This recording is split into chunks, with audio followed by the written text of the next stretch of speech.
All right.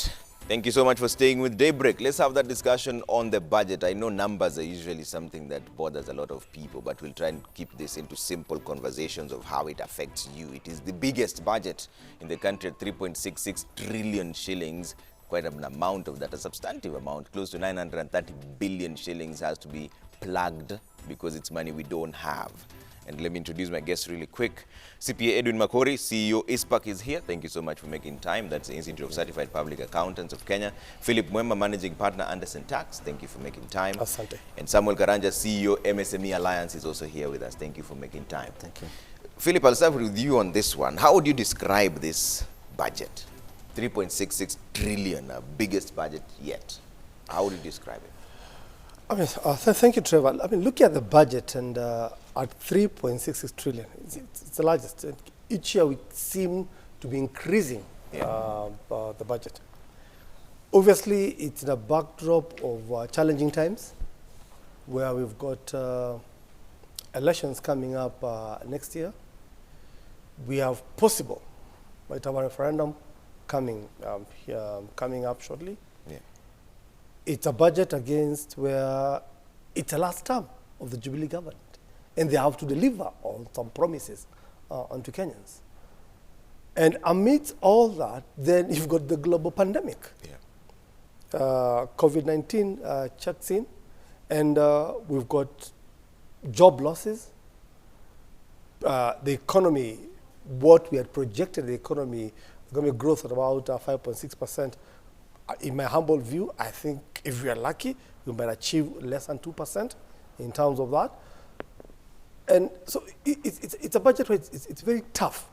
Because then if you've got to meet the goals or what the government wants to do, it's inevitable you have to borrow. Now, if you take borrowing, we're at a place where we've hit the debt ceiling. We now budget to borrow slightly over $1 trillion. You put pressure on the KRA, the Revenue Authority, to collect taxes to try and fund this. So it's a delicate balance that, to be honest, I don't envy the CS from where it is. But I think what we need to look as a country is, should we be just increasing budgets by a percentage, or the last 3 years that increase? Is it high time we actually went into proper revenue forecasting? With proper revenue forecasting, getting to know this is the revenue we are getting. Because we are a place whereby, as a country, dinner, you eat ugali, nyama fry, and skuma for 200 bob. But that day, if you've worked at Mjengo, you've earned 150. Yet, your dinner is 200. You have a deficit of 50 bob. So you're spending more than you're earning. And that 50 bob, then I come to Trevor to borrow, because I've set my dinner at 200 bob. I have to borrow from Trevor that 50 bob, and Trevor will charge me an interest of 5 bob if I pay him within a week. So I'm in that constant cycle, which I won't get off. The question then is, should I be eating this ugali, fry, and skuma for 200 bob? Or should I reduce and just do ugali madondo at 100? Back into context for government. I think it's high time we had proper, absolute austerity measures on spending. If you look at when we had in the Kibaki regime, we removed ministers and CSs and introduced PASATs. Remember the PASATs? Because we had austerity measures. And at that time, we had good optics. Would walk from the National Treasury during budget day across to the National Assembly, and we seem to be cutting. What has happened right now? We are back to the 3,000 guzzlers. We are back. So you wonder, if ours becomes CS, so it looks like every CS comes with his own motion, with his own groove. You then decide, this is what I want to do. So I think we need to just stop, hit a reset button, and say, as a country, do we have our goal right to where we want to be? And only then, I think, without clarity, and without clarity just getting as a country, we'll stop increasing. So, say next year we're on 4.2 to 4.6 trillion. We'll stop this annual increments. This is about an inflationary increment. Yeah. Let's do proper revenue forecasting and say, gentlemen, Yeah. I only have this much to spend. Let me live within my means. Yeah. Makore, is this a practical budget from where you stand? The question is no. Looking at the budget as a whole, because we have a 3.66 trillion budget, of which KRA, just going by the figures, the last financial year they collected 1.5 trillion. So far they've collected almost 1.6. Even if we give it a stretch for this year to 1.8 or 1.9 trillion, we still have a deficit of 1.7. And from this, from information gotten, is that 660 billion of the budget is actually being taken out to repay off loans. And even with the money that is going to be collected by KRA, there's a debt service. We are servicing our loans. 67% of it, of the 1.8 trillion, is going to go into debt service. And therefore that means we only have 33% of the 1.8 trillion to be able to cater for expenditure, government expenditure. And of that, there's another cost on wage bill that needs to be taken care of, which consists of almost 70–80% of that. And therefore that means out of the 30%, 80% of that is a wage bill. There's another crisis that maybe will be crystallizing soon on retirement of public servants. And therefore pension, it will also be another push on the government. So therefore there's very little for the government to be able to spend on at the end of the day. And therefore it's quite a delicate balance. I'm not envying the CS National Treasury at this moment because he has to grapple with many things. There's debt to be able to be repaid. We need to be able to finance the government activities for the next financial year, and yet what we can only collect is only 1.8 trillion. So what that simply means is that Wanjiku will have a rough time next year being able to get any form of borrowing, and I think Karanja is here. For the SMEs, it's going to be a rough ride for them because government is going to borrow from the banks, through the banks, and even from the economy. And that means the money that should have gone to the SMEs is going to be taken up by government to be able to finance its activities. And therefore, even if the SMEs were to borrow, it will mean that they'll have to borrow at a higher interest rate because once, and we always say that when government borrows in form of treasury bills and treasury bonds, it's more secure than giving Karanja's team, who are very unpredictable in the repayment cycle. So their interest rate might go up to 21–22%, depending on how we look at this. Or even if it's not 22, but it will be very costly, pegging it at the CBR rate plus maybe 5% or 6%, that will still be a cost that I know small SMEs cannot be able to accommodate. Karanja, what do you think? What is the impact of this budget to the MSMEs, for example? I think Makori has brought it out very well, and also the analogy that Mwema has brought in. When you look at this government, I think, and I gave that analogy last time, it's like a mother eating her children. Because when you go to the financial systems, you find the government is borrowing at a better rate, and see the banks are businesses belonging to people. And so what happens is that because they're in business, they're not going to give Karanja money. They're going to give the government money because the risk of Karanja not paying is high based on the pandemic and many other issues which are coming in. So when you look at this budget, you find that we are squeezed to pay a budget that is escalating every time. So the rationale behind escalating that budget, and Mwema has put it very well, if you earn 100 shillings, why should you eat 150 shillings? Why don't you lower down, your expenditure? And the burden now goes to Anjiko, because now KRA has to go to every person and squeeze them to make sure that they pay, their dues. And also even introduce some taxes which are very harsh in terms of India, in terms of the making the SME come afloat.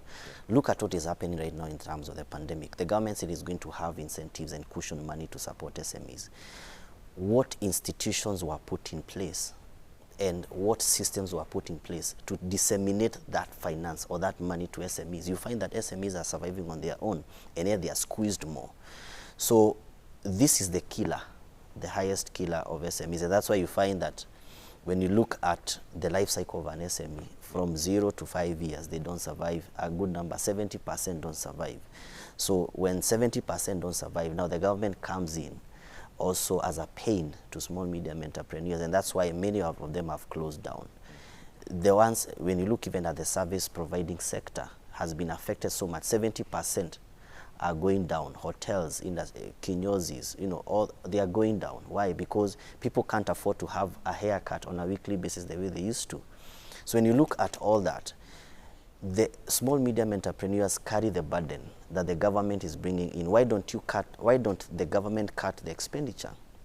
Why should it escalate? If you look at the allocations even of the executive, it still goes up. Yeah. So why should the executive consume more of the budget?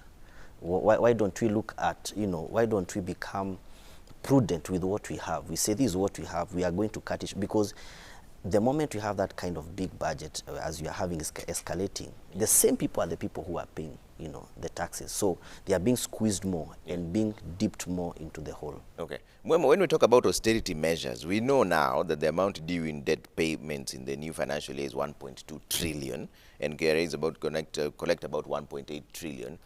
If we sit down and say, okay, fine, we know we are living beyond our means, where do we start? Where does the austerity measures begin? How do we trim this cord to our size? I think trimming the cord is being a bit bold. Yeah. Being a bit bold as a country.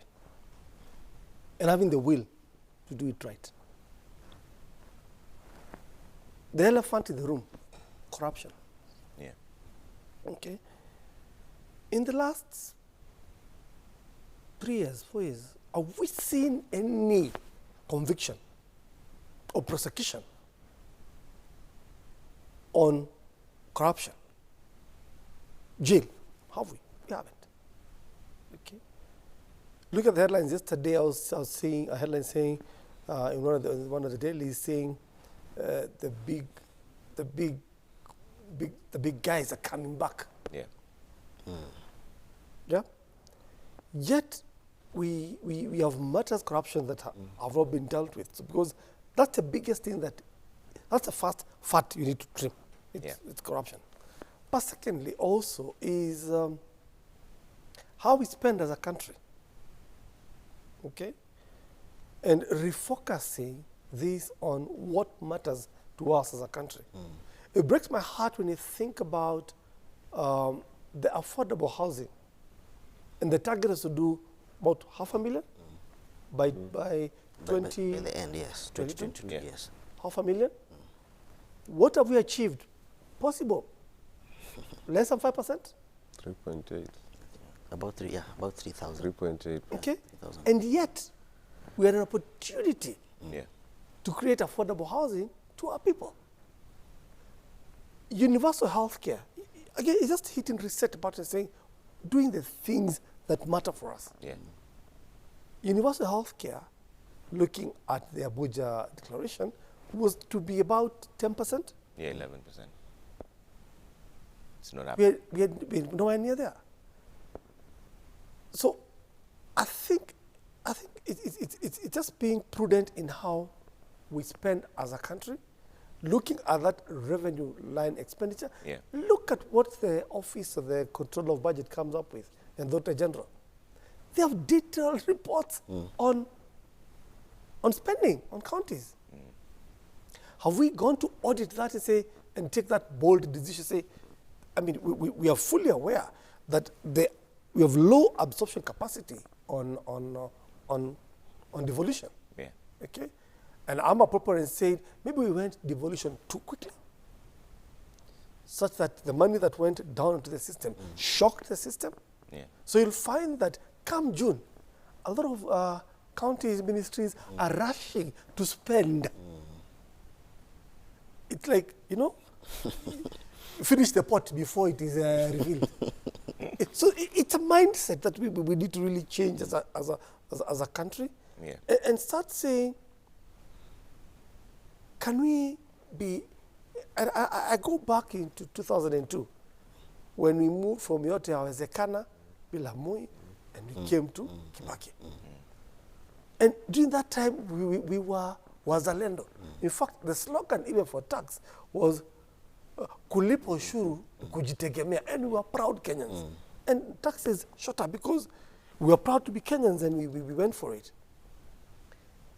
If you look at where we are now as an entity, man, you've got good concept. Kimorel, Thwakedab, which is going to change, for example, Kambani, because the one thing we realize is water can change our lives into Kambani. Then corruption gets into a big deal. So I think that's our value system as the leaders we choose. Yeah. The value system begins there. Okay. Only then will we be able to get to the promised land or define our true north. All right. Makori, where do we start from an accountant's perspective? Now we have this budget. Where should we start trimming? Should we be thinking about capital investments? Should we stop those for some time? Where do we begin? It's a delicate balance, knowing that we are having a regime that is about to be able to complete its term in office. Yeah. And therefore, the projects that they have must, in one way or another, be completed. I think the first thing is just not to be able to take any other new projects and just being able to say, let's suspend and complete the ones that are already existing. Then two is just being able to see, do we have a proper restructuring of our loans? And just being able to, to evaluate the loans that we have. Yeah. Because of most of the loans that we have are not what the so-called multilateral loans that we, the international loans that we borrowed from for the Eurobond and other international lenders, at fairly high rates than what would have had from our bilateral lenders. Yeah. So do we then agree on how to be able to restructure those? Because then that will be able to cushion the country from the debt service that we are currently seeing. I think World Bank had given a proposal on being able to do that as they give out, as the service of the debt, to be able to give cheaper loans that are then going to be affordable for this particular country. And that is the direction that we need to be able to take. I think the other thing that we need to be able to ask ourselves is, how do we revive the economy currently? Because we've been hit by the pandemic. We have more or less moved into a recession because all these lockdowns are like a recession. Yeah. And we need to be able to rebound out of them. Knowing that SMEs are closing down. The already existing companies or manufacturers or businesses that are still existing have significantly reduced the workforce because of how the market is behaving. We need to be able to have a revamp of the economy so that we can actually be able to have more disposable incomes. And that means people are able to spend and there's collection of taxes. So looking at it, even as we restructure our loans, being able to look, we also need to ask ourselves, the wage bill that we have, there's a duplication of effort between the county government and the national government. So how do we then reduce the being able to critically look at the services that are being devolved and services that need to be able to remain in the national government. Yeah. And for that, then those that are already devolved, then we should not have a duplication, because we are spending twice on the same service. Yeah. Yeah. And that is the only way we can actually be able to salvage this expenditure, and being to rationally, as Mehmet put, let's fit to the size of our court, which is 1.8 trillion. Okay, Garanja, what are some of the things that the MSME would like to see in order for them to bounce back? We've spoken about the lockdown. We've had several issues in terms of money that is being pumped in for MSMEs. So the other day, Kenya National Chamber of Commerce was given some money. What will it take for MSMEs to bounce back, so to speak? You know, what has helped us, and we have said it here again, I don't know what magic Kibaki did, but I think the the regime that came in, it was plug in and play. Yeah. Because I remember that in that regime, that's when you were able to borrow money in the bank. That's when you were able to repay the same money in the bank and grow our businesses. You know, small medium entrepreneurs, we thrive so much on loans because they help us, you know, move to the next level. Let me paint a picture. If a person wants to go to China, they don't need to go to China themselves.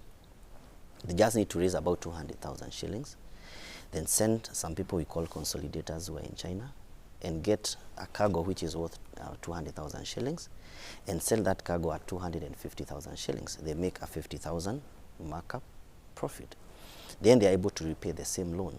You know, if they are able to cycle their money several times in the year, they are able to come afloat.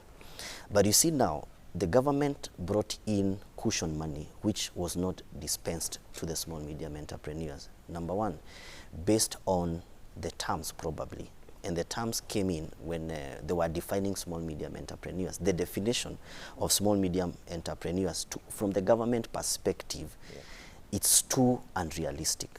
We are talking about Mama Mboga. We are talking about the boda person there. We are talking about my kinyozi guy. We are talking about my car wash guy.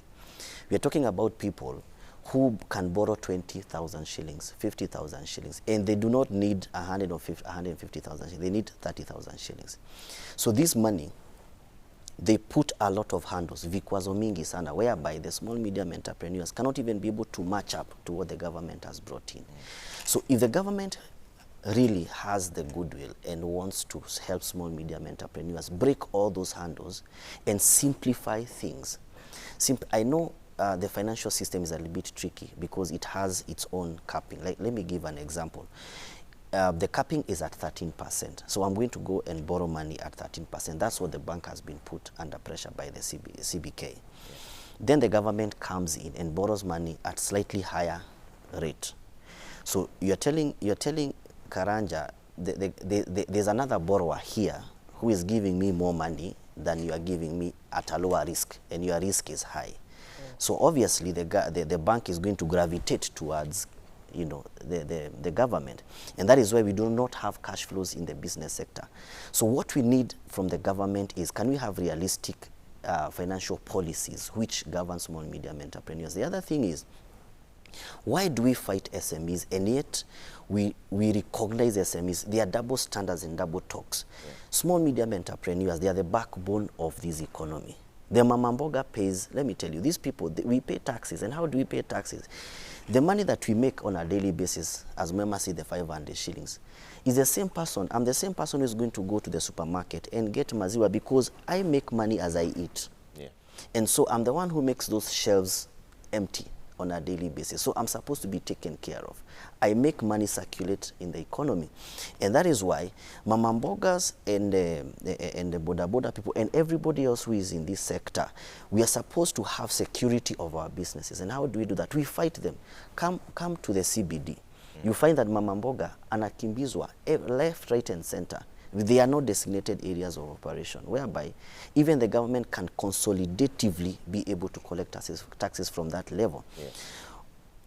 Innovative ways even of getting money from the boda people. We give an example here, and I remember the president was astonished when the boda told them that they collect 600 million in a day. And he was like, where does that money go? And he started restructuring that sector. Yeah. Why? Because there is a 600 million circulation of currency in that sector, but not even one bob goes to the government, not even one bob.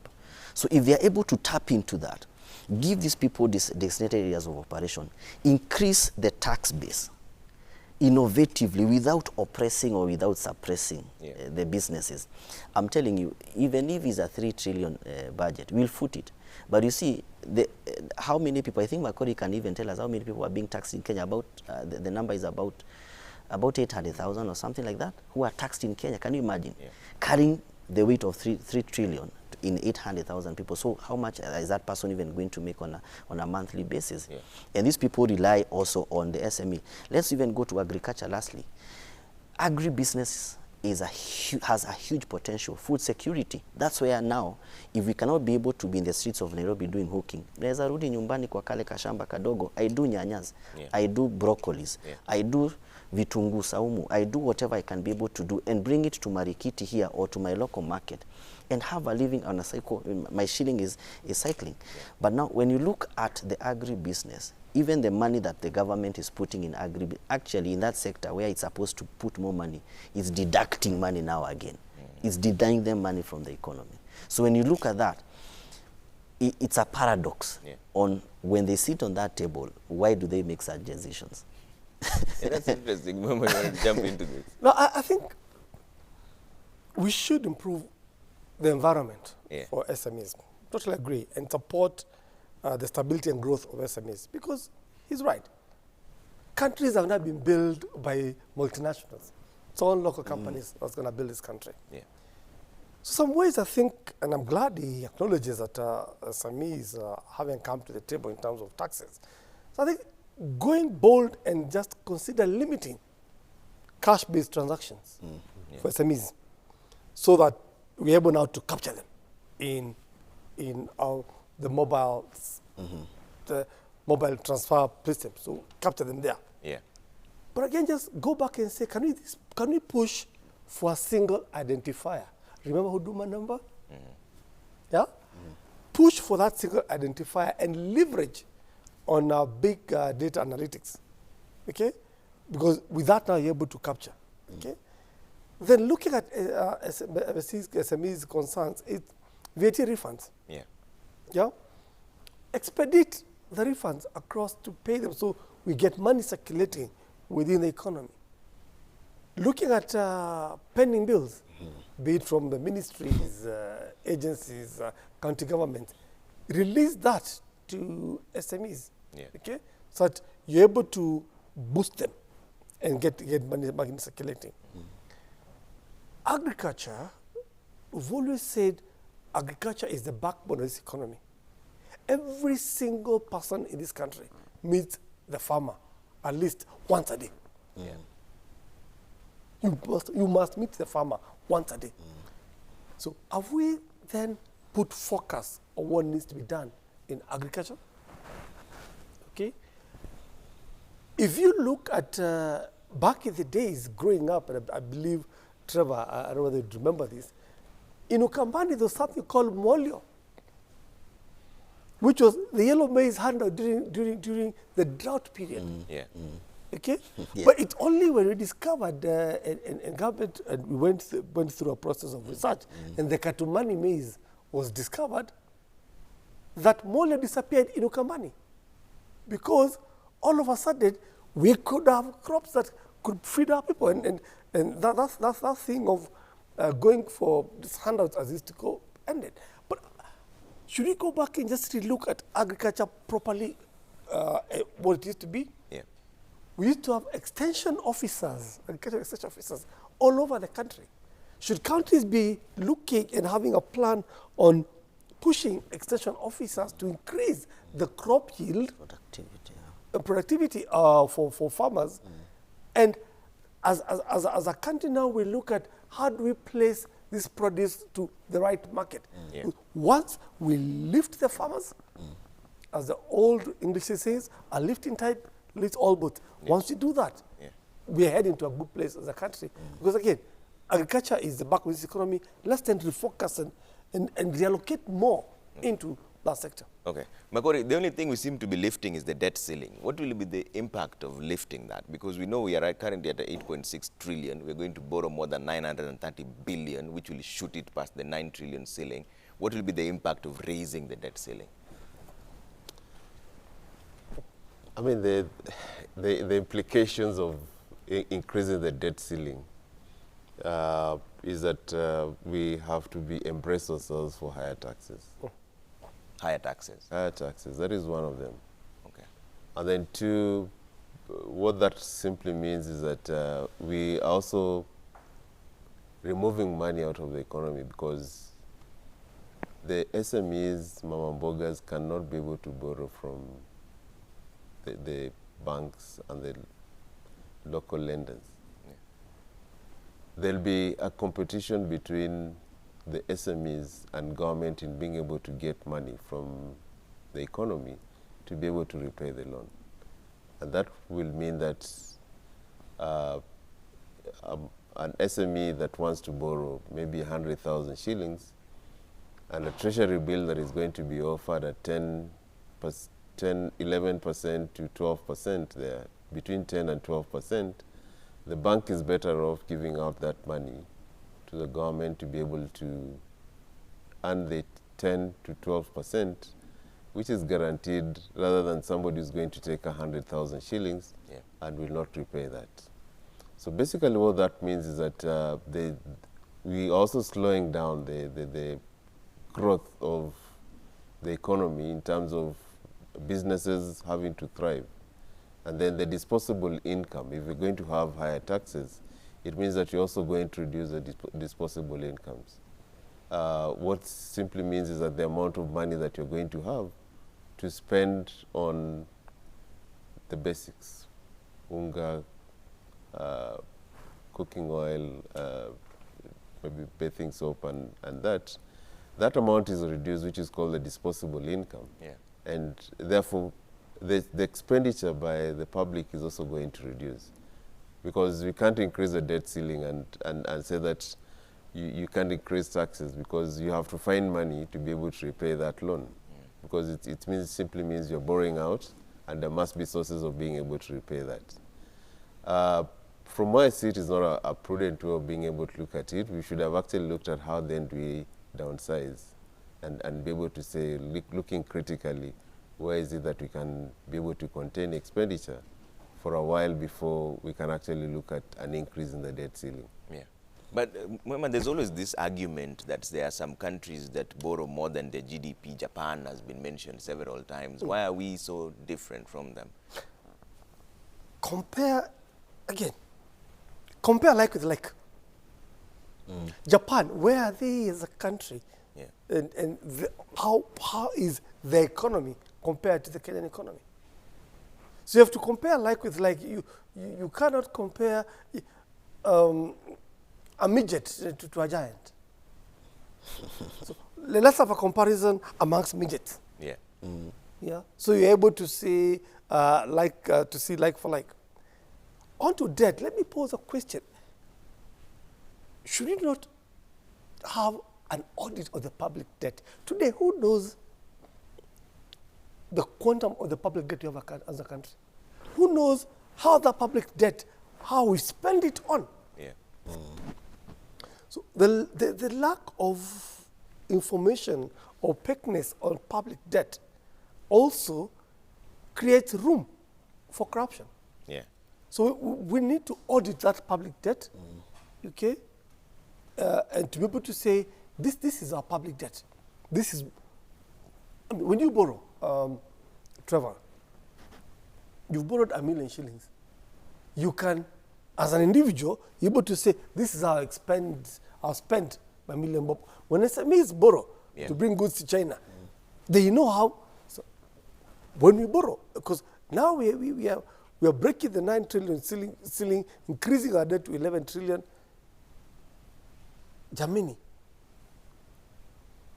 how are you spending this money? Yeah. Could we have a proper accountability of this public debt? And this is why I challenge, I think, my CEO at ISPAC, I think we as playing the role as certified public accountants. Yeah. Are we doing the right role as public accountants to audit this public debt and tell the nation. Yeah. But again, will you be allowed to audit that public debt? Your guess is as good as mine. I'll come back to you to give that response because that's a direct challenge to you. But, you know, Karanja, one of the biggest things that is facing the MSME Yes. right now as we speak is the pending bills. In 2019, the president himself, in June actually, said that pending bills should be cleared. It has not happened up until today. Yes. In fact, now the Budget and Appropriations Committee is saying that they need to float a special bond to finance these pending bills. What has been the impact of that, and what is the best way to deal with it? Because I know you know guys Yes. who delivered stuff and they say that they were now we're being audited, it was a different county, it was this and that. How best can that be approached? You know, when Mema said it, I wanted, you know, to jump to it. Yeah. Because when you look at the pending bills, I don't know how, because I think each and every regime is a build-up of the former. In this way, you can't come and scrub everything and start afresh. Obviously, when you're building the economy, it's a build-up. It's like the way you're building a house. Yeah. So you can't bring unless the foundations are faulty. Because when you look at the counties, they inherit pending bills.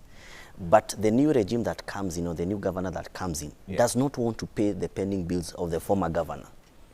And you see, the services were rendered to the county, not an individual. So when they personalize pending bills, they push the small, medium entrepreneurs into a spin. Let me give an example.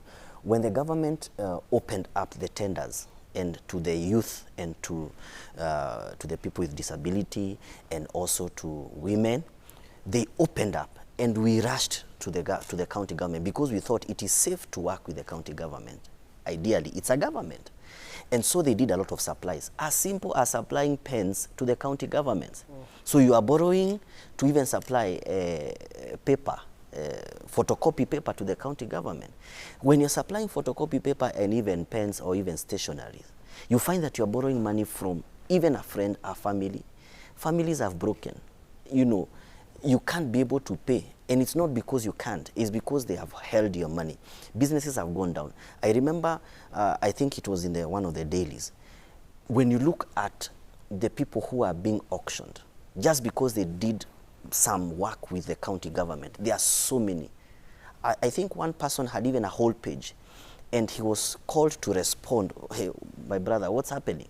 And he said, I did business with this county government, and they are refused to pay. And you know, when the county government comes and floats, you know, the businesses which are there, procurement, you find that we rush there because we think we are safe. We are not safe. So small, medium entrepreneurs were given an opening. We did business with the county government. We are not paid. What happens? From the supplier, the person who supplied the stationery from China was not paid. So probably that person also got a loan from the Chinese or from the manufacturer who gave him. They did not pay. So if they didn't have any financial support to be able to clear with them and you are left with the county government, you are gone. And that is why now the government should follow up in this way. Let us have all the pending bills realistically evaluated, because ideally also, as Moema has said, there's a lot of corruption in that. There's some people who supplied air and they're expecting to be paid. But let's look at the genuine traders, small, medium entrepreneurs who came in and they sold their sweat. They did what they needed to do. Once they do that tabulation, realistic tabulation, and it should only come from the treasury and the planning. Because if you go to the county level, they pay based on the cronies, the people who are close to you. Can you imagine? A county is given, let's say, for example, 3 billion shillings. It pays one person about 1.7 billion, one individual. 1.7 billion, what is that? And they have like 100 people they have not paid or 200 people they have not paid. Why don't even they decide, we may not be able to pay all your money, but let's agree I'll be paying quarterly this percentage of what you supplied. It gives you hope. Yeah. It gives the financial institutions hope. It gives even the suppliers hope that we have an engagement with you, and that engagement is being honored and being paid with percentages, because right now the damage is already done. We have bills which have not been paid from 2017. What do you expect that business person to be doing right now? Do you expect their offices to be open? Do you expect their shops to be open? No, because we survive on loans. We don't survive. We don't have backup money. Yeah. We survive on loans. It's a cycle. I borrow, I pay, I borrow, I pay, I borrow, I pay, I eat, I pay my debts, I pay my house, I pay school fees and everything, I borrow again and I pay. Yeah. So if this cycle is disrupted at some point, you go down. You go down. Yeah, you wanted to jump in, but I want to bring in Makori on this to respond before I take a quick break. On the issue of accountability, as accountants, how far does your mandate go, and what is the biggest challenge with that? Because we are looking up to you to ensure even this runaway budget doesn't get to where it is. Were you consulted? Do you have an input in it? What is the challenge? I think the budget process making is a complex process that not just involve accountants, but we also have economists and other stakeholders who are going to be able to look at the budget making process. Yeah. By and large, economists have run the budget making process for a while now. But it doesn't mean that as accountants we've not given our input, and that is why even here we're saying we are looking at things realistically to be able to give plausible solutions that can be taken up by government to be able to address some of these issues. Yeah. I think in terms of the national debt and being able to audit the same is one thing that has not been done. I think the first thing that we need to be able to have is a complete register of all our debts. Once we have a complete register of all the debts, then we audit those particular debts and see the extent to which they've been repaid and what was the borrowing, the cost of borrowing those particular loans. Yeah. A further step is just being able to agree if I got 200 shillings for a given project, has that project been undertaken? Just being able to audit where the funds went is another process that needs to be undertaken. And lastly, is just being able to have a complete picture of whether there was value for money. Yeah. Once we know where the money went. And this is something that professionals can actually be able to do. But then we must have the goodwill of government to be able to undertake that. So the biggest issue here is goodwill, Mwema. Yeah. Goodwill. Yeah. Goodwill is the biggest issue, but also as Kenyans. Yeah. And we began this in 2019. Remember, Buy Kenya, Build Kenya? Yes. COVID doesn't take away that. So, seated today on studio, how many of us have bought Kenya, Build Kenya? It's too expensive. Karanja says it's too expensive. We need to embrace the Buy Kenya, Build Kenya. Because only then we'll be able to protect the lives and generate employment opportunity for Kenyans. If you buy a tie manufactured out of Rivertex, Rivertex then is able to blossom. People around Rivertex then are able to go to the next level. Yeah.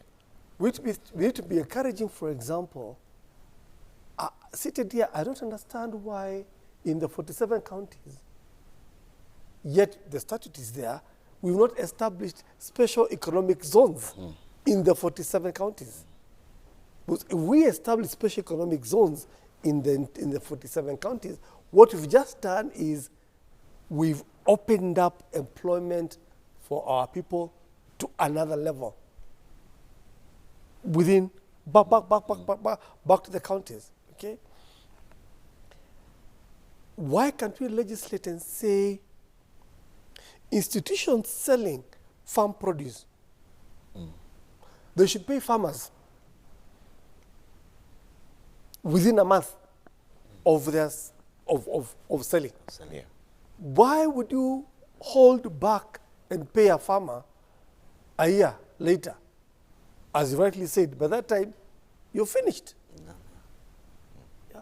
So legislate. These are some of the policies I think we need to come up, our government needs to come up with, just to be able to help our farmers. Then, when you say buy Kenya, build Kenya, back it up with a tax incentive.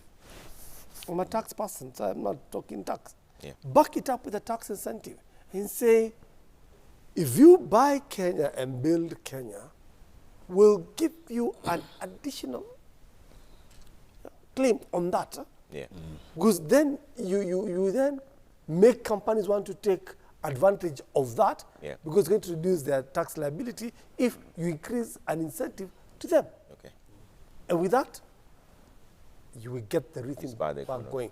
Okay. And we'll get the hum All of right. the country back. All right, I have to take a quick break here on Daybreak. I see some of your feedback. We'll be reading them when we come back, and also talk about taxes. Philip Mweme is here, he's a tax consultant. Can we stand any more taxes at this point? Because Makori said the impact of raising that debt ceiling will definitely have to bring in taxes to the people. Can we stand it? And also for MSME Alliance, we'll try to find out why is it so difficult for some of your members to just pay taxes.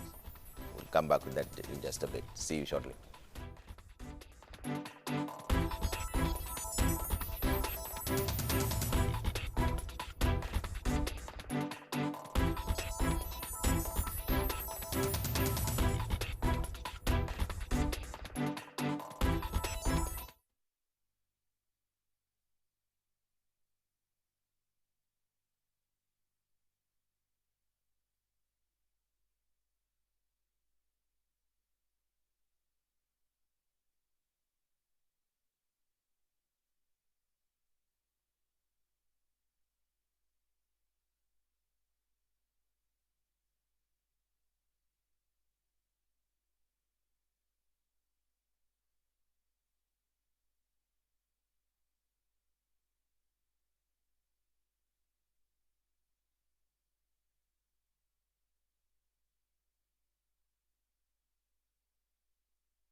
All right, thank you for staying with Daybreak. We're still talking about the budget. It's being read out tomorrow. That is the climax, but this is the curtain raiser. We know it's a 3.66 trillion shillings budget, the biggest in the country. CPA Edwin Makori, CEO ISPAC, is still here with me. Philip Mwema, Managing Partner, Anderson Tax, is still here. And Samuel Karanja, CEO, MSME Alliance, is with us. Let's see what you're saying online, feedback, before we get into the conversation on taxes and all that.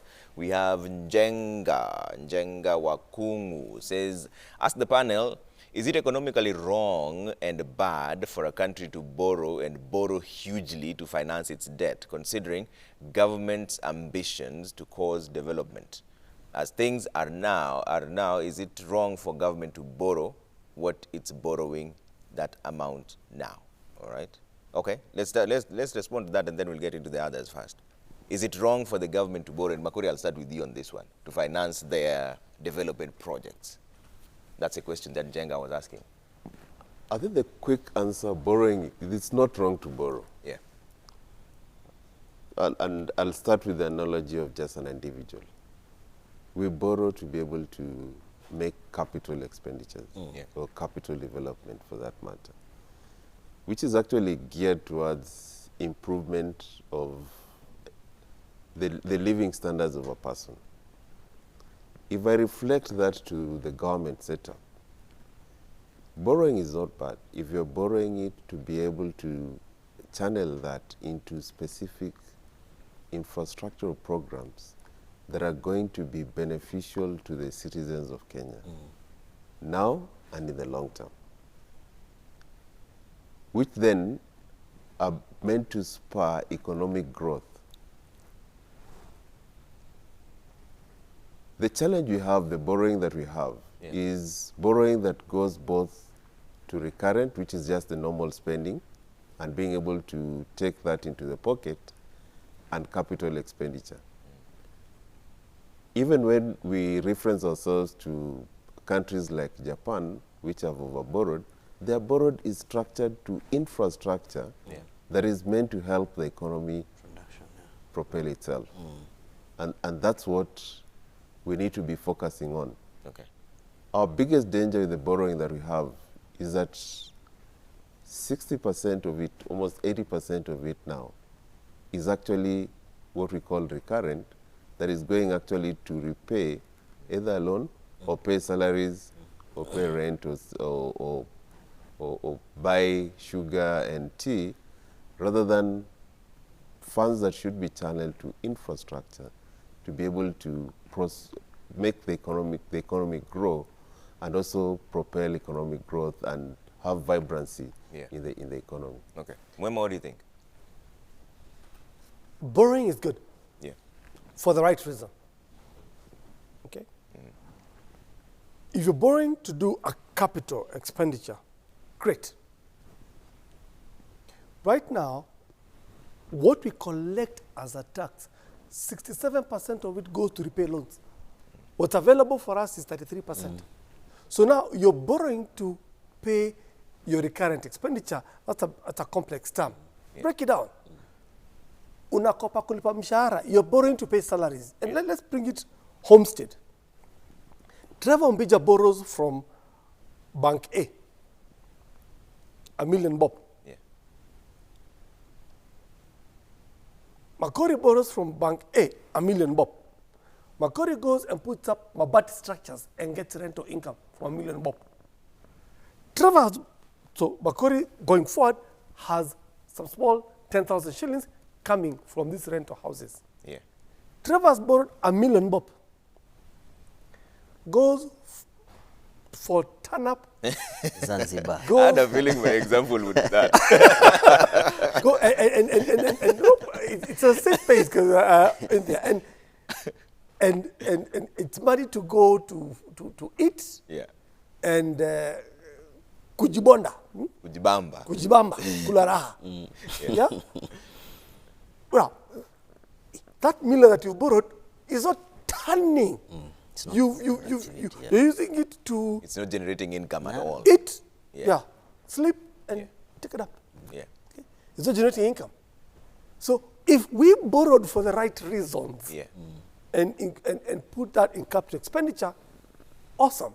But you're borrowing to do our recurrent expenditure, our day-to-day living, you have a problem. When do you stop? Hence, the need to increase our ceiling from 9 to 12. I don't know how SMEs borrow to do money from. Maybe you can enlighten us. We don't borrow money to eat, or even to go to Zanzibar like Trevor. As I said, it's a cycle. I borrow money, make 20,000 shillings, pay up that money. And that's why you have the fintechs are doing very well. Because it's called Fuliza. Fuliza and the rest, they are doing very well. They came on board, and they are Shylocks, let me say that. Because we are paying at a percentage that is crazy, but we borrow. I know I'm going to borrow 2,000 shillings today. I'm going to go get cabbages, sell, make 2,200 shillings, pay back so that at least when they are looking at my repayment history, they can add more money. So I borrow for productivity. I don't borrow to eat. So the moment you borrow to eat, you go down the spin again. And you see what the government is doing right now. Is borrowing. How do you have a wage bill of going to $1 billion? How? So when you look at that, like what the experts are saying here, 60% is going towards the recurring. That means this money is not put on agriculture. he put something and he said special economic zones in every county, whereby we can be able to access to incentives within that jurisdiction of productivity. Mimi niende nitengeneze mabati yangu hapo niuze. Nitengeneze let's say textile, because the textile is too expensive because even of the cotton we have to export, to import it. Nitengeneze bulb zangu na wire zangu niuze. So when you look at why are we borrowing, the infrastructure itself and being able to put in money where we can be able to get money. Cottage industries is one thing that makes economy thrive. We are highly consuming economy. We cannot be able to be repaying our bills through borrowing. We have to go to now productivity, and productivity is making sure that every person is productive wherever they are. Buy Kenya, build Kenya, as my brother is saying, it's too expensive. You can't afford that. If this is 200 bob you are getting in the street, Rivertex, the same type, productivity, when they do their calculation and tabulation, you're going to buy the tie at 1,000. Why should you buy a tie at 1,000? You can get at 200 shillings. Yeah. If I go to Gikomba, I'm going to get a good tie. Ile zile wanaitanga za kamera. Ya 150 ni tie ingine mzuri sana, nimeng'ara vizuri. But if you go to Rivertex, ideally, it's employing our people. Yeah. Ideally, it's supposed to thrive the economy even of that region and nationally. But even the cotton farmers themselves, they cannot be able to afford to even plant cotton. Why? Because there are people wanafinya so that they can import the cotton to Rivertex. Why don't we resuscitate the farmers who do cotton? We buy from them. It's a cycle. It's like what you call is it a blockchain or something, or value chain? Is a cycle whereby me as a farmer of cotton, I'm selling to Rivertex. Rivertex is employing my sister, is employing my father, is employing my mother. And me, they are giving me some incentive. They are paying me very well for me to supply to them. But they import cotton from outside. We try to pump in money to Rivertex. The shirt from Rivertex is 3,000. Gikomba, I go and buy shirt ya camera at 150 ama so tano. Surely. How will you do? Economies don't work. Yeah. Back to your point when you say the cotton, wanafinya. That kufinya, that's a problem. Someone does that because they're creating an opportunity for themselves to corrupt. So we need to address that. And then we've got to be nationalist and patriotic as this country. Yeah. And maybe just be bold enough and make your tire camera to be a bit more expensive. Because the multiply effect of buying a tie, which is buy Kenya, build Kenya, the multiply effect on that is huge. You buy that tie, you supported 3-4 families. You buy this one, you supported one family. Yeah. So mindset, we also need to start thinking patriotic as a country. Okay. Because it is only we as Kenyans, Kenya. It's us to build Kenya for ourselves. Okay. Let me bring up the rest of the feedback. One of them that's still there, we didn't read through all of them. Let's bring up another one and see what they're saying online. And Trevor Mbija at Citizen TV Kenya, that's DK Collins, says, but Kenyans Build Kenya is a good initiative, but practically does not work. How, for example, can a school buy Mwea rice at over 6,000 when they can buy the same at 4,500 elsewhere? Makori, this is exactly what we were saying. The pricing needs to be competitive, right? I think it's all about rationalization, and I mean, the principle is well taken in. Even the person who's writing that has gotten the principle. The issue that we need to be able to address is how do we then deal with wastages? Because if the price is 4,500 and you're buying it at 6,000, then there's wastage. And this is where we need to be able to put in controls to ensure that we buy at the right price. Across, even the national government, to be able to not buying a pen at 200 shillings when it's meant to be 10 shillings. And that is what will make has to be able to fit in between, you know, we were saying we fit in between the code that we have. The code that we have is 1.8 trillion shillings. And once we rationalize this, then we should be able to get to the right fix, to the right fit. And as Mama said, if we are able to support the local industries then we are supporting many families. And in effect, we are actually spurring the economy to grow. Yeah. So right now, from an accountant's perspective, if you were the one who was allowed to do this budget for us, what would be our amount? I'm sure it would not be 3.6 trillion. How much would you cap it at?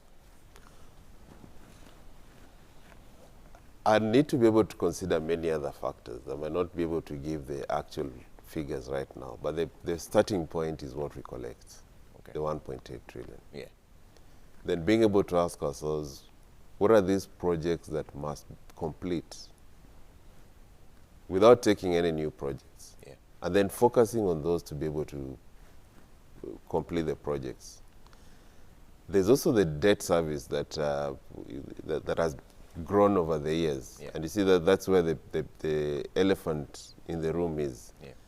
How do you then service that? And I think there are various ways to be able to look at this, being able to restructure, get other concessional loans, and even get grants that will be able to take off some of these loans, that then reduces the amount of interest that you pay, which is what we call the debt service, to those particular loans.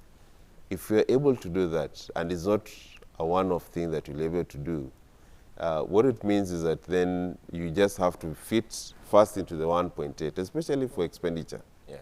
What we call recurrent expenditure, the buying of sugar, salaries, petrol, for government expenditure, that then you contain it within the 1.8. Then look at how then to be able to deal with the debt and also being able to complete the projects that are already existing without taking new projects. Okay. It might not be a one-year solution. It might take 2 or 3 years to be able to get where you have your expenditure being equal to what you're collecting, or even if you borrow, it might be maybe 10% or 20% of that effectively. But right now is a real challenge. I cannot be able to give you the exact figure what it should be. Okay, let's see what else you're saying online here. Trevor Bij at Citizen TV Kenya is the hashtag Daybreak. I see, is that Okelo Mwalimu? Says a government that is hell-bent on over-borrowing, over-taxing its poor citizens and over-stealing raised revenue is worse. Our government must come up with ways of taming runaway graft, zero-rate basic terms, and avoid unnecessary expenditure. And Mwema, this brings us to what we were saying earlier on before we get into the last one, the issue of taxation. Can we, as a tax consultant now, can we take on any more taxes? Well, I think we cannot. That's a simple answer. We cannot. Yeah. Okay. We had very good measures during when COVID hit. Okay, and the short-term measures. Then we were put pressure by the IMF, and we reversed back to the normal, where PAY went down to 25%, VAT reduced, and the whole idea was to give cushions to Kenyans in terms of just on this pandemic. Yeah. Right now, with about 500,000 people out of jobs within the last 1 year, okay, you cannot increase taxes further to Kenyans. That will take them into depression. Fact. So as a country, it's high time now, because we can only get this 1.8 trillion in terms of collection. It's now to live within that 1.8 trillion on what to collect. Trying to tax Kenyans further is a recipe for disaster, because I think if you increase taxes, the first time you'll see Kenyans taking the streets and saying, yeah, I mean, this is it. We will have protest out of that. Yeah. But Makori, even then, we are not taxing everybody else. I mean, I know ISPAC has tried to have an initiative called Izisha for these taxing filings and all that. But why is it so difficult for people to just pay taxes? You know, there must be goodwill on both sides to be able to have a taxpayer pay. And I mean, the discussions we're having of being able to have looking at when Kibaki came in, President Kibaki, and there was a whole raft of measures that were being put in place by the government to be able to reduce expenditure, including reducing the CC rating of the vehicle that the public officers were using. Yeah. There was high reduction in expenditure in terms of recurrent expenditure for government. What that meant is that there was goodwill from government to be able to contain its expenditure, and therefore, by extension, Kenyans felt obliged to be able to pay the taxes. I mean, the trust deficit must be breached, and that is where we have an issue, that if I pay taxes today, I'm going to see them being applied to improve the livelihood of Kenyans. Not to the effect that where we see on the papers that some of it has been pilfered through corruption. Yeah.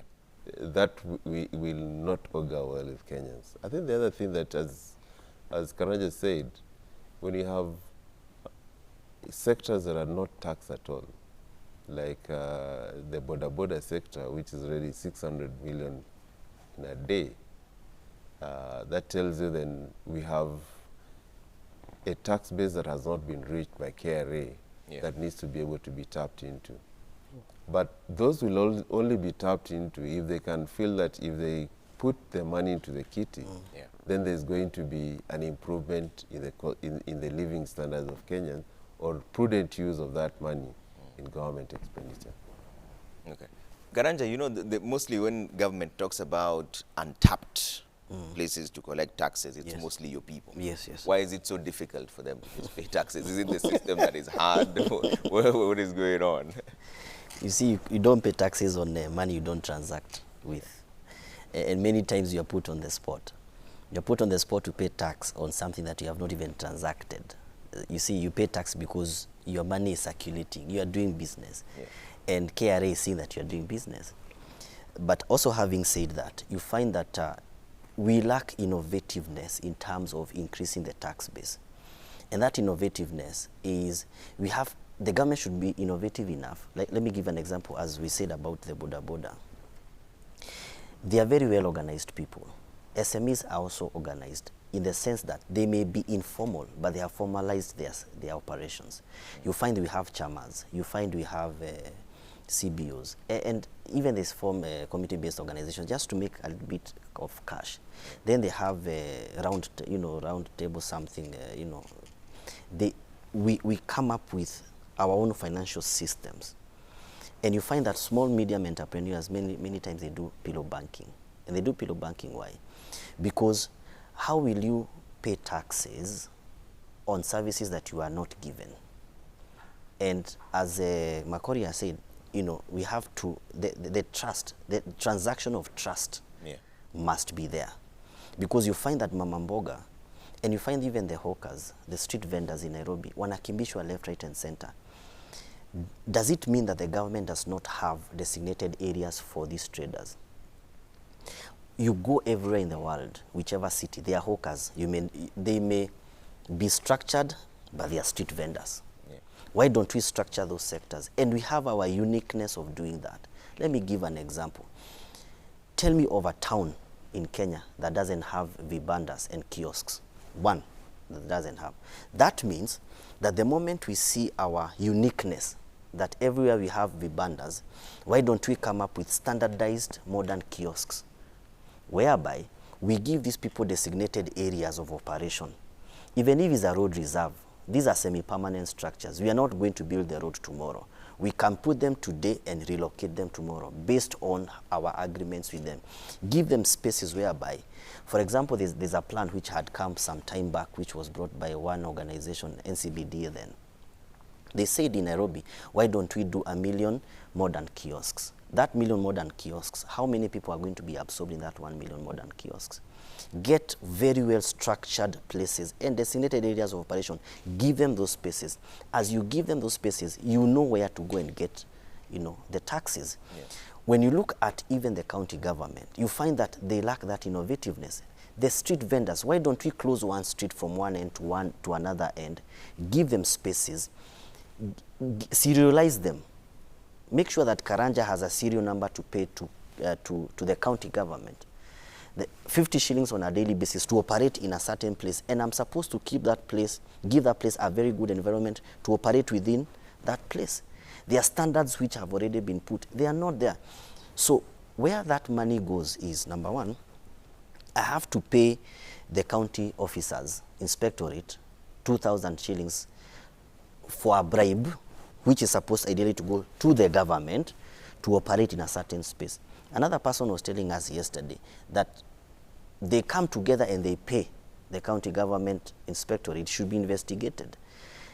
They pay them to operate in a certain place, and they know that's what happens, because I live in Nairobi and I've been in Nairobi for the longest time possible. They know that's a system that is already there. Why don't we formalize the informal sector and make sure that these people are serialized?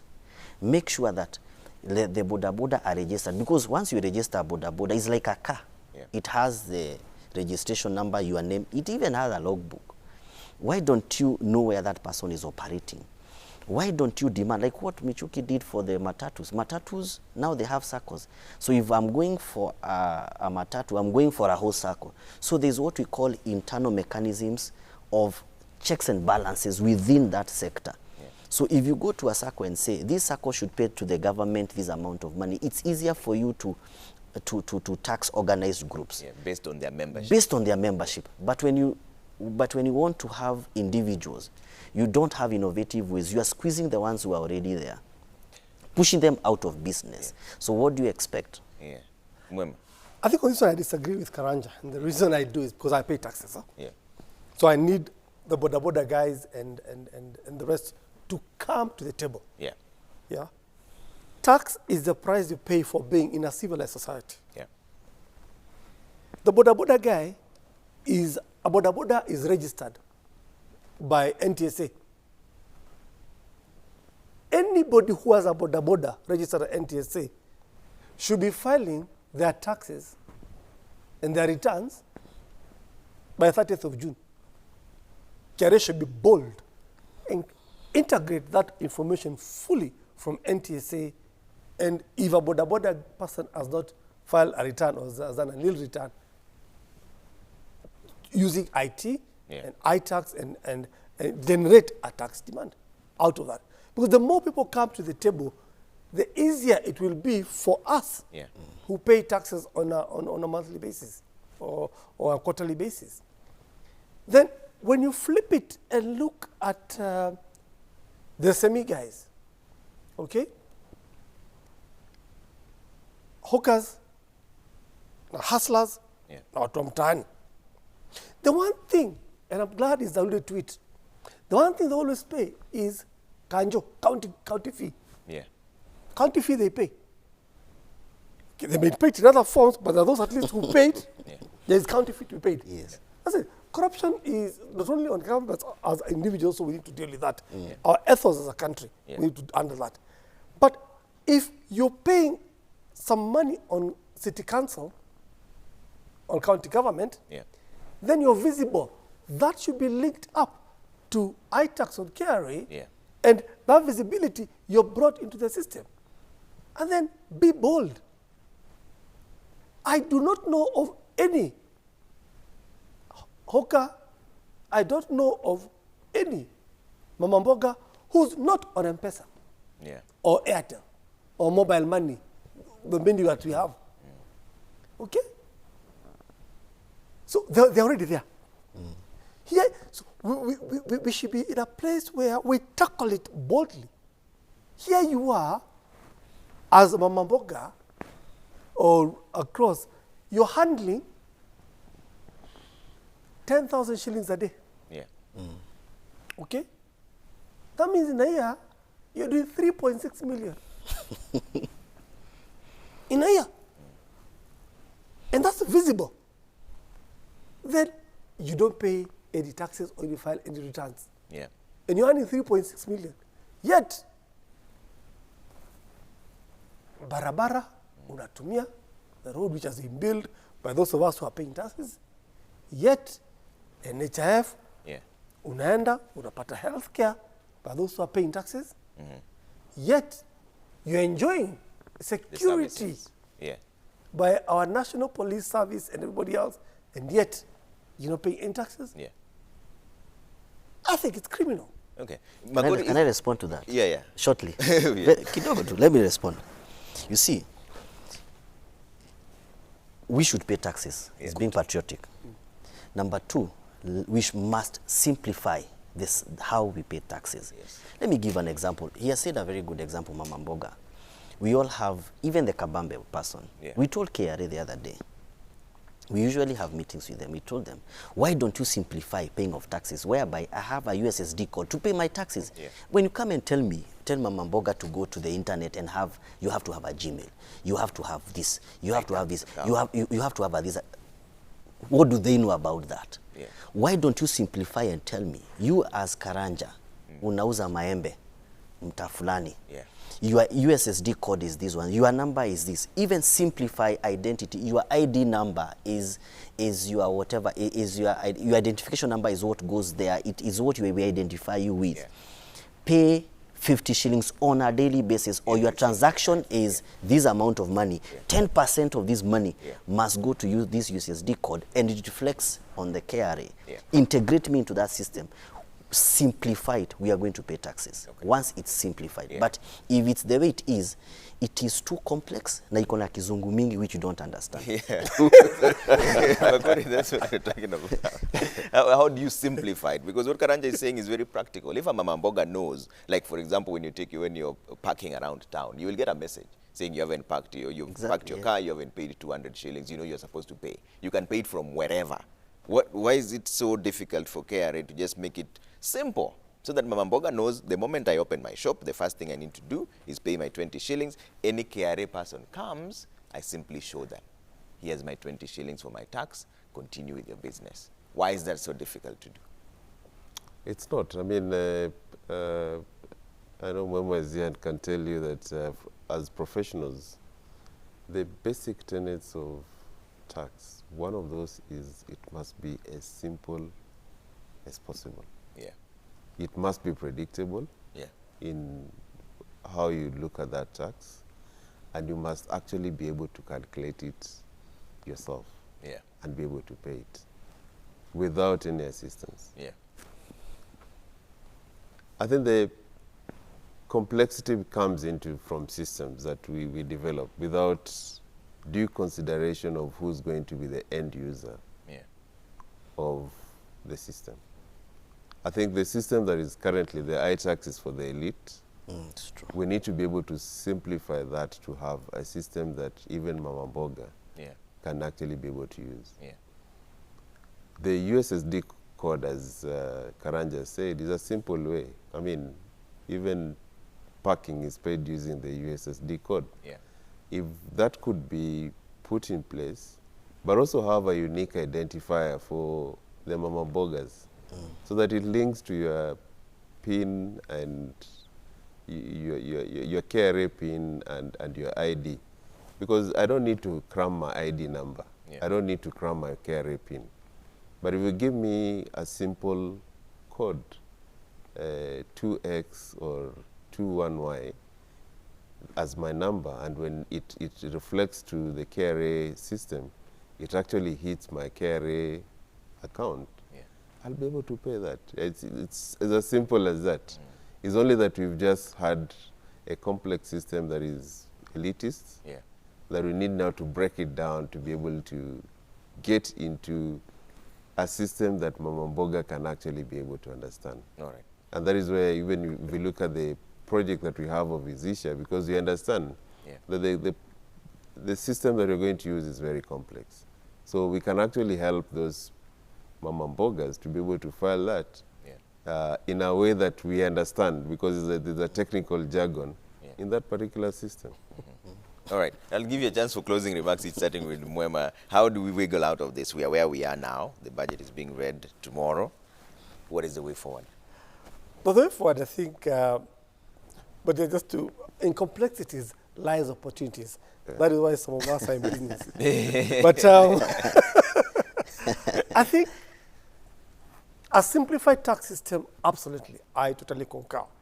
And a couple of things that government needs to consider. We need to ease up the process of setting up a business. have that tax-friendly rate or very simplified tax system. Yeah. We need to encourage manufacturing in this country to set up within the various counties and give them tax breaks. We need to jumpstart this economy. Yeah. Okay? We need to develop and implement policies that will reduce tax leakages. The challenge there is for KRA, there are still quite a number of tax leakages that needs to be looked at. We need to enhance the ease of transfer of information. When I talk about a single identifier, Huduma number, let's put that into use, and that will help Mamboga as I try to do. Okay.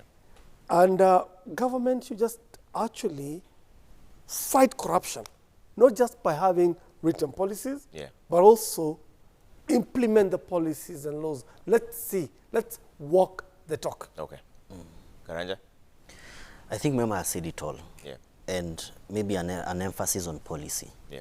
Because you find that the government makes policies concerning small medium entrepreneurs in their absentia. And that is why we have MSME Alliance of Kenya to be on that negotiating table. Let us simplify ways of doing business. Let us know for sure the small medium entrepreneurs are the backbone of this economy. We cannot do without them. Yeah. Let's not hide ourselves as the ostrich hides its head on the sun, but the body is out. Yeah. Let's know that, let's have a tabulation of businesses and support them in a very realistic manner and a goodwill that comes from the recesses of the soul of the government. Okay. Yes. Makori? I think I'll just follow up with Mema, and one thing that we'll have to appreciate as a country is that we are a very resilient country. Yeah. I think with all that is happening, we are still able to wade through year in, year out. Raising 1.8 trillion in a given year is tremendous, performance by any standard, even amid this COVID that we have right now. But we have a huge potential as a country to be able to increase that 1.8 trillion. Even as we look at that, there needs to be conscious efforts to be able to cut down or reduce expenditure. Yeah. And that means even looking at where there's duplication of effort and being able to deal with that. Okay. In terms of debt, we need to be able to go down to debt that is manageable and the debt service in a way that then matches out and eases out and doesn't create pressure to the economy, so that we can actually be able to cushion the SMEs to be able to thrive. The worst scenario that we'll want to get ourselves in as a country is where we have increased taxes at this time. Yeah. And therefore it will be very inconsiderate to the Kenyan public to be able to have measures that will actually increase further taxes on Kenyans when they're grappling with the situation that you are in right now, a health pandemic with reduced business activity that then does not help in being able to raise additional taxes. Okay. It's time to have concessions, as Momo has said, to be able to the businesses so that we can help them grow and spur out and come out of this particular situation that you are in. Okay. If that happens, then it means that we are laying more disposable incomes to SMEs and even individuals. Yeah. And with that, we'll have money circulating in the economy. Yeah. And in effect, that will spur growth and increase taxes. All right. Thank you so much for making time. CPA Edwin Makori, CEO, ISPAC, and Philip Mwem, Managing Partner, Anderson Tax, and Samuel Karanja, CEO, MSME Alliance. Let's read your final tweets. I think there are two or more of them that I haven't squeezed in, and there's also Jasper Mogire here. Let's bring them up and wind up on this conversation before we make way for workout. Mungai 25 says, revenue collection strategy in Kenya is senile. People should be taxed reasonably and brackets expanded to everyone. The moment people feel overtaxed and targeted, they will either evade, avoid, or bribe revenue collectors. Ushuru ipunguzwe na kila mtu alipe. Okay. Ian says, how do we rely on taxes to pay such debts? If only we had projects to generate the money, but they will still There's still all of it, okay? And what do they borrow the money for? They're doing nothing, okay? All right, so we leave it for now, I guess. And Mogire, Jasper Mogire says the Kenya government is like a fresh graduate. We want to own a house, a good car, go on holiday and do a lavish wedding in the third month of employment. Good aspirations, but it needs time. We are overtaxing, over-borrowing to do things that are not a priority. All right, that's where we leave it for now. Thank you so much for all your feedback. I'm scared of reading all of them at this rate. Let's wait for the budget tomorrow. My name is Trevor Mbij. Always a pleasure having you with us. Next up is Workout Wednesday with Willis Raburu. See you in just a bit.